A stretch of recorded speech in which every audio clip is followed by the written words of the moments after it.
jusqu'à 9h, Good Morning Business. Et on va encore parler du monde d'après à 7h24 avec Julien Marcy, le chef économiste de Coface, parce que effectivement vous venez de sortir le dernier baromètre sur le risque pays. Et ce qui est intéressant, c'est que cette crise, vous dites 2021, année de la reprise, 4,3% au niveau mondial, vous êtes relativement optimiste, mais vous dites attention, cette crise, elle va créer des distorsions entre les zones géographiques et entre les secteurs de l'économie. Exactement, entre les secteurs, entre les pays et au sein de chaque pays. Et c'est vrai que c'est ce grand écart, notamment sectoriel au départ, qui est très singulier aujourd'hui. C'est-à-dire que vous le voyez tous les jours, on parle d'un côté de secteurs d'activité qui vont rester quand même déprimés dans une situation difficile pendant longtemps. Les transports, le tourisme, exactement. Donc ils vont être en sous-capacité. Et puis de l'autre, on commence déjà à parler de certains secteurs qui sont eux en surcapacité, avec des pressions à la hausse sur les prix, bien sûr, sur le commerce international, dans certaines filières industrielles. Le renouvelable. Exactement. Et donc aujourd'hui, la macro, c'est en quelque sorte la moyenne de tous ces différents secteurs d'activité-là, mais l'écart entre ces secteurs n'a peut-être jamais été aussi grand. Vous dites que c'est intimement lié, cette reprise, à la vaccination, notamment dans les économies matures. C'est lié aussi au stop and go. Il faudrait arrêter le stop and go, les confinements, les déconfinements. Nous, en tant qu'économistes, on prend un scénario sanitaire comme hypothèse. On n'est pas expert dans ce domaine. Donc, pour faire notre scénario, on a bien été obligé de se mouiller dans ce domaine-là.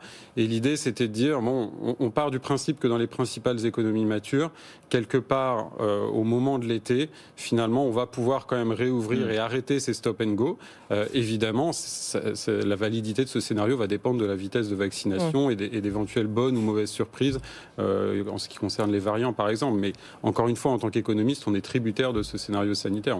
Alors, votre baromètre et votre évaluation des risques pays et donc secteurs que vous fournissez aux entreprises, ça doit leur servir à prendre les bonnes décisions en termes d'allocation d'investissement et de couverture.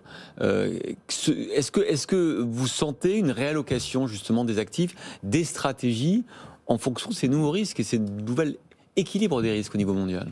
C'est vrai qu'au cours de l'année 2020, finalement, il y a eu plusieurs types de questions. Évidemment, les entreprises nous ont beaucoup interrogé sur quelle va être l'évolution de l'activité, parce que dans ces processus de stop and go, c'est quand même très difficile d'y voir clair. Gérer l'approvisionnement, les stocks, les cadences de production. Exactement. Mais on a senti aussi que les entreprises ont très vite basculé finalement dans le monde d'après, ou en tout cas ont commencé à y réfléchir. Est-ce qu'il faut relocaliser ou pas? Si oui, où? Et ça, évidemment, la réponse dépend beaucoup des secteurs d'activité et des pays.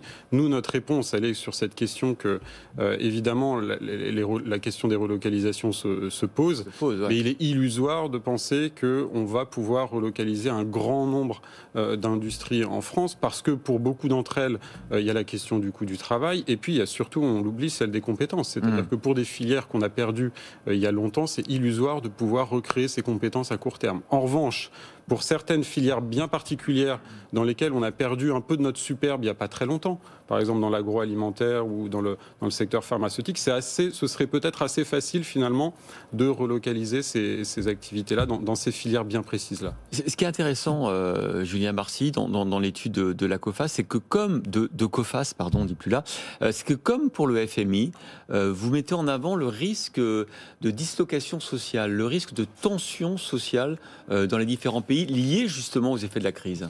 Alors, les études qui existent au sujet des précédentes épidémies du XXIe siècle sont très claires. C'est-à-dire qu'elles nous disent chaque épidémie a créé davantage d'inégalités et surtout, ces inégalités sont persistantes. C'est-à-dire qu'on les voit encore 5 ans après. Et vous savez bien que les précédentes épidémies du XXIe siècle n'ont rien à voir dans leur ampleur avec celles qu'on vient de vivre. Donc on peut penser qu'a fortiori, celle-là ne fera pas exception. Et puis ce qu'elles nous disent aussi, c'est qu'en général, quand il y a une épidémie, une pandémie, il y a des troubles sociaux en moyenne 1 an après. Et donc là on y est. Donc, et même avant ça, si vous voulez, nous on a notre propre mesure maison du risque politique, c'était déjà au plus haut au niveau mondial, avant même partout dans le monde où il y a des zones en moyenne, évidemment. Maintenant, quand on regarde un peu les zones les plus à risque, quand on a actualisé la dernière fois notre indicateur, évidemment, il s'agit de l'Amérique latine. Il y a beaucoup de pays qui ressortent. L'Afrique du Sud également parmi les émergents. Et puis, ce qui est intéressant, c'est que quand on a actualisé ça à l'automne, parmi les grandes économies avancées, on voyait que les États-Unis, l'Espagne et ensuite la France ressortaient comme étant les pays peut-être les plus à risque. Donc pour les États-Unis, par exemple, je suis pas en train de vous dire qu'on avait anticipé les quasi-insurrections, mais ce qu'on est capable de dire avec ce type d'indicateur, c'est qu'il y a les ingrédients pour qu'il y ait du mécontentement. Après, ce qu'on peut pas dire, c'est est-ce que ce mécontentement va se transformer en manifestation pacifique, et est-ce que ces manifestations pacifiques vont, elles, se transformer en quasi-insurrection comme aux États-Unis. Ce sont notamment les femmes et les jeunes qui sont très touchés par ces pandémies-là à terme et à chaque crise finalement. Les femmes, les jeunes, les personnes peu qualifiées, et puis les minorités.